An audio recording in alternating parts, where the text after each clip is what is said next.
talking about passing the butterfly guard now, and being on top of butterfly can be a good position to be in or a bad position to be in depending on who's winning the grips. We'll talk a bit about that, how to battle for those grips, and then just the main options we've got to pass. But quite a lot conceptually, because just understanding where you want your weight and what sort of grip battles to fight is really important to deal with this position.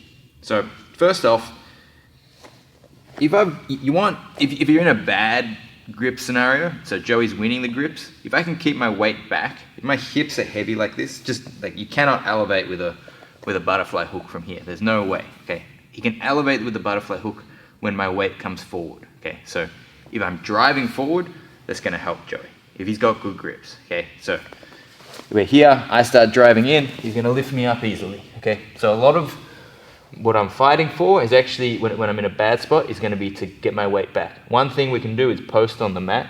You have to be a little careful about exposing your arms when you do this, but we can be posting on the mat, moving our hips back, even tucking our foot, but getting back to a position like this, okay? Now, if he tries to lift from here with his hooks, while my hips are heavy, he cannot do that, right? So weight back, low as well with your hips, okay? Not up like this, okay? If my hips are up in the air, much easier to tilt me or get underneath. Okay, that's the other option. You might be looking to, instead of sweeping, sometimes they just look to elevate so that you stand up and they get to the legs.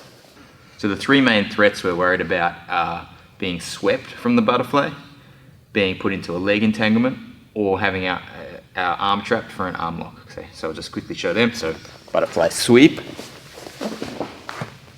being elevated,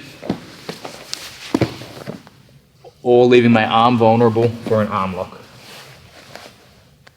One other thing that's not as bad as those other outcomes is to be put in closed guard. Okay, so you can think of butterfly, in some ways you can think of butterfly as a good thing for me on top, in that I've made this foot not able to kick me away and make distance. It's not an easy guard for Joey to make distance from. If he's able to free this foot, you could think of that sometimes as a worse scenario, especially if both free, and I end up in closed guard. Okay, so a lot of the time, although we're trying to defend and not get swept and trying to improve our position, we're also thinking about maintaining at least one of these hooks being trapped.